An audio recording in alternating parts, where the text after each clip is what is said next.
Buenas tardes, compañeros. El día de hoy les vamos a presentar un poco de lo que es la gastronomía peruana. Nos basamos en el libro La invención de lo cotidiano, habitar y cocinar para realizar este trabajo. Nuestro grupo está conformado por Edwin Domínguez, Julián Trujillo y mi persona Lina Arana. Bueno, estoy ya entrando de lleno a lo que corresponde a la cocina peruana. Al momento de realizar la debida investigación, descubrimos otras etapas decisivas para determinar lo que hoy conocemos como la gastronomía peruana. Cabe resaltar que la característica principal de esta gastronomía es que es considerada como la gastronomía más variada a nivel mundial. Eso lo podemos confirmar mediante libros como Ampay Perú, 357 listas para entender cómo somos los peruanos, escrito por Gustavo Rodríguez y Sandro Venturo, donde al finalizar el libro podemos encontrar un total de 491 platos típicos. Las etapas anteriormente mencionadas corresponden a la etapa precolombina, etapa colonial, etapa republicana y a lo que corresponde a la actualidad. Bueno, teniendo en cuenta la época precolombina, pues notamos que en entonces existían diferentes pueblos antes del incaico, los cuales tenían unas peculiares formas de cocina, características de cada pueblo, y con la conquista inca estas formas de cocina se fueron generalizando y se fueron extendiendo por todo el imperio inca, dando como resultado el uso de papa, maíz, condimentos como cochayuyo, sal y el ají que en ese entonces llamaban ucho. Este ají lo usaban Los prácticamente en pescadores todas son las pescadores comidas, a su como larga en el faena. pescado, las carnes secas, Los la yuca, las pescados y las papas, agricultoras se alimentan de básicamente en todo. pescados y mariscos, los cuales son Bueno, entonces es el momento de reabastecerse, según los comentarios del Inca Real, el señor Inca Garcilaso de la Vega. Este nos comenta que el pueblo inca se daba el lujo de comer pescados y mariscos frescos traídos directamente de las costas de Perú. Esto por medio de la implementación de un sistema que ellos mismos crearon llamado los chasquis, los cuales eran jóvenes que han sido entrenados desde muy chicos para correr grandes distancias. Entonces, en la ubicación de unas casetas, también denominadas como tumbos, eso lo que hacían era irse relevando las entregas para así ir y traer el pescado desde las costas. Eso tenía dos principales funciones. La primera, como ya lo mencioné, era el reabastecimiento de alimentos, y la segunda como característica que contaba era que también era utilizado por el señor Inca para traer y mandar mensajes y así tener mayor control sobre sus dominios. Ya lo que corresponde a la chicha como tal, pues la chicha se convirtió en una necesidad primaria para la cultura inca, debido a que eso no solían beber agua. En cambio, esa vez la reemplazaban por la chicha, la cual era un fermentado a partir del maíz, la cual posteriormente pudieron evolucionar y realizarla mediante otro tipo de elementos de vegetales como tubérculos, llámese yuca, o otro tipo de granos como la quinoa. La chicha también tenía como las características de que era la bebida más consumida en festividades y ocasiones especiales, y también esa se les ofrecía a toda persona que se le acercara a la casa del Inca, incluso a los que traían mensajes de guerra. Bueno, tenemos que para ellos era bastante importante el guardar comidas y hacerlas perdurar más tiempo. Eh, Usaban técnicas de deshidratación, dando como resultado platos o ingredientes muy importantes como lo son el charqui, que es carne de llama seca, la carne salada y la oca secada al sol, que la oca es como un tipo de papa. Además consumían grandes cantidades de marisco y pescado, esto no solo en la costa, sino en la parte central del imperio, con la técnica que ya dijo el compañero. Además, complementaban su dieta con carne de cuy y camelios como llamas o alpacas. Lo que corresponde a las costumbres como tal, pues los historiadores nos cuentan que los incas tenían la costumbre de comer 2 veces al día. Estos horarios eran impuestos por el señor inca. El primero era de las 8 a las 9 de la mañana, y el cual era la comida más contundente del día, la más pesada y la que les iba a dotar de energía para cumplir sus actividades diarias. La segunda era entre 4 y 5 de la tarde, la cual se tomaba más como época o tiempo de descanso y de festejo. Entonces, en la imagen podemos comprender dos niveles. En el primero, las mujeres y los niños, y posteriormente a los hombres. Esto debido a que las mujeres comían al mismo tiempo que los hombres, pero esas debían hacerlo de espaldas a ellos. Y de igual forma a los niños. En el momento del consumo como de estos elementos, en los cuales podemos destacar velos decorativos. En primera instancia, pues al señor Inca se le servían recipientes de oro y plata, y eso tenía una especie de grabados que enaltecían su potestad como hijo del dios del sol. En cambio, el pueblo consumía en vasos, también denominados queros, los cuales eran construidos a partir de cerámicos y madera. Y en esto sí no se podía notar o no se veía un tratamiento decorativo o estético tan pregnante como en el caso del señor Inca. Bueno, tenemos la época republicana, la cual pues marcó también una gran diferencia en la comida peruana. Y entonces, bueno, los españoles trajeron nuevas técnicas de cocina, como es el uso de las frituras e ingredientes como lácteos, carne de res, carne de cerdo, huevos de gallina y nuevas aves de corral.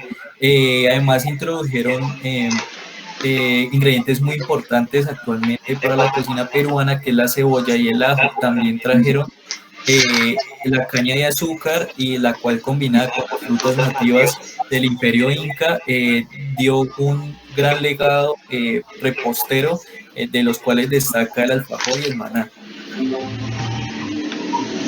Bueno, los españoles pues no llegaron solos, sino que llegaron con esclavos africanos, los cuales se alimentaban prácticamente los desechos de las carnes de sus amos, y hasta en algunos casos de los mismos indígenas, y sobrados también de comidas ya preparadas. Ellos juntaron e inventaron un nuevo tipo de cocina, la cual la denominan criolla, dando como resultado platos importantes como el anticucho, la sangrecita, el camote, entre otros. Este tipo de legados afroperuanos lo podemos ver según distintos autores. En este caso comprendemos a uno que es el antropólogo peruano Humberto Rodríguez Pastor, que en su libro La vida en el entorno del tamal peruano, que está en el 2007, destaca las cualidades o la importancia de este platillo, después del tamal peruano tradicional, como principal legado de la cultura afroperuana que vino después de la conquista de los españoles en el territorio americano. Bueno, tenemos otra gran época, que es la época republicana, que se caracterizó por la inmigración de personas chinas y japonesas.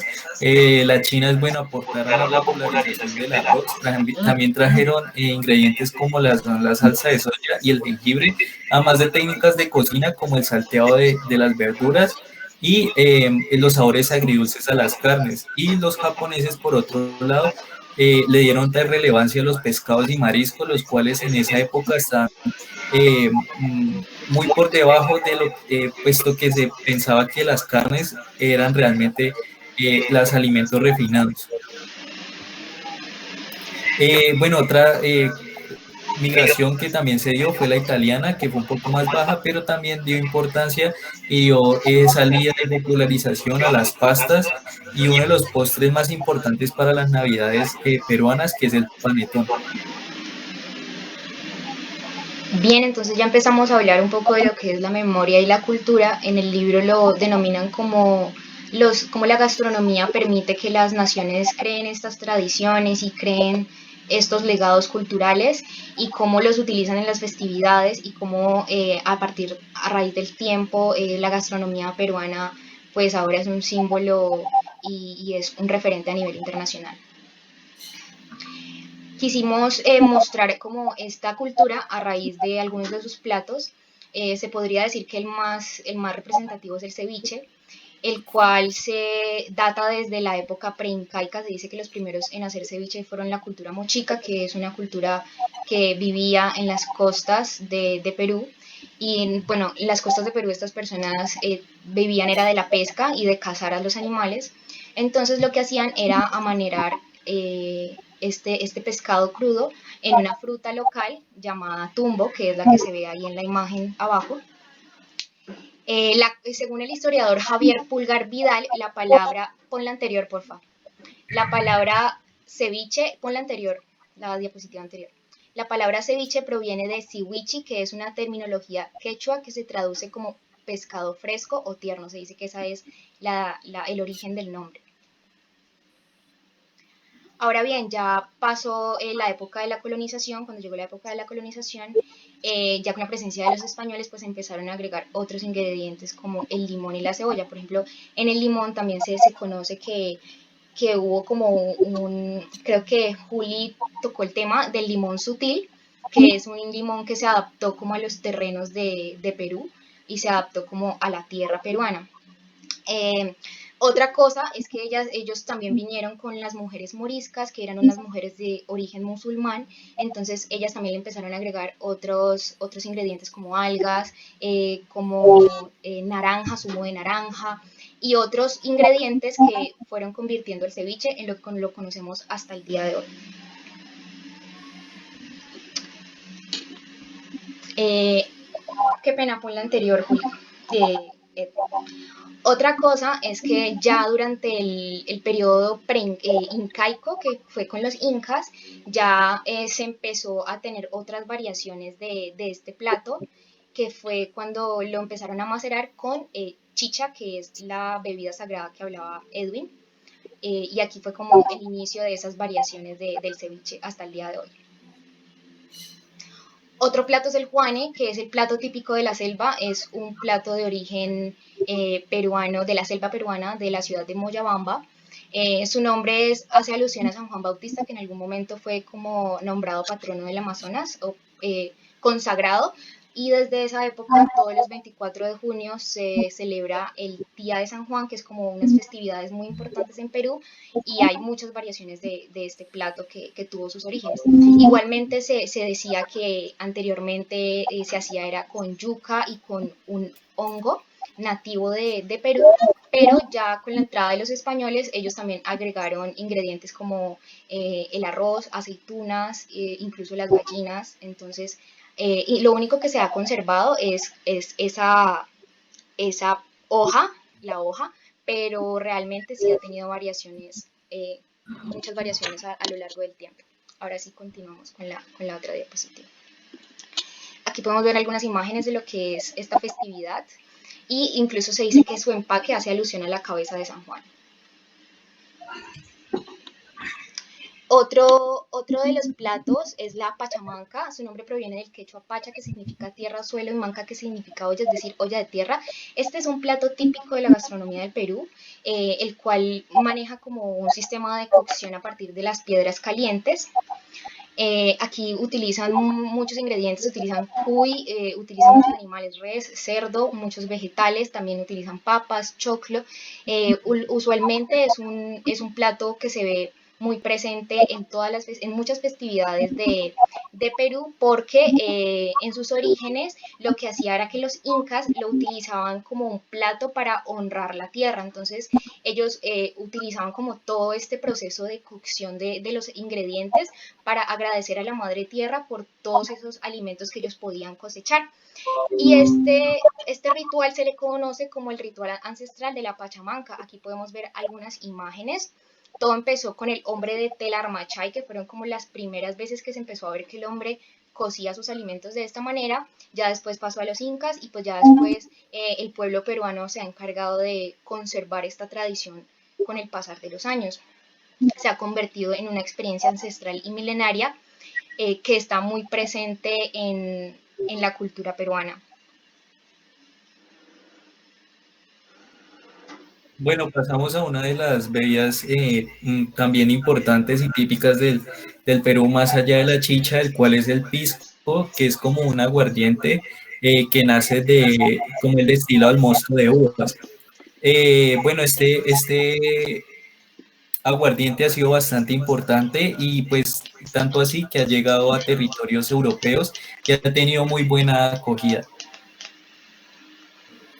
Bueno, esto nació, el pisco nace como una necesidad de los colonos de celebrar, de tener un vino, una bebida para celebrar sus ceremonias litúrgicas, puesto que pues solo había chicha. Entonces ellos trajeron la vid que da como fruto las uvas y pues crearon así esta nueva bebida. Al tener un sabor tan fuerte, se han inventado un cóctel el cual se llama Pisco Sur y el cual mezcla ingredientes como son el limón, el pisco, clara de huevo y azúcar y pues más actualmente hielo. Ahora bien, si hablamos un poco de la actualidad, vemos que Perú es una gastronomía que está en constante crecimiento, también vemos que tiene mucha relevancia a nivel internacional, vemos que es una gastronomía llena de muchos colores y de muchas texturas. Por favor, la siguiente. Encontramos un gran referente que es Gastón Acurio, que es un chef peruano que se ha encargado de implementar un sistema en el cual muchos chefs peruanos se unen para potenciar esta gastronomía, y gracias a esta unión que se dio hace varios años, Perú ha ganado por 10 años consecutivos como el destino culinario de Latinoamérica. Entonces vemos que es una gastronomía que potencia lo que es la gastronomía latinoamericana en general y es un referente para todos los países. Muchas gracias. Muchas gracias.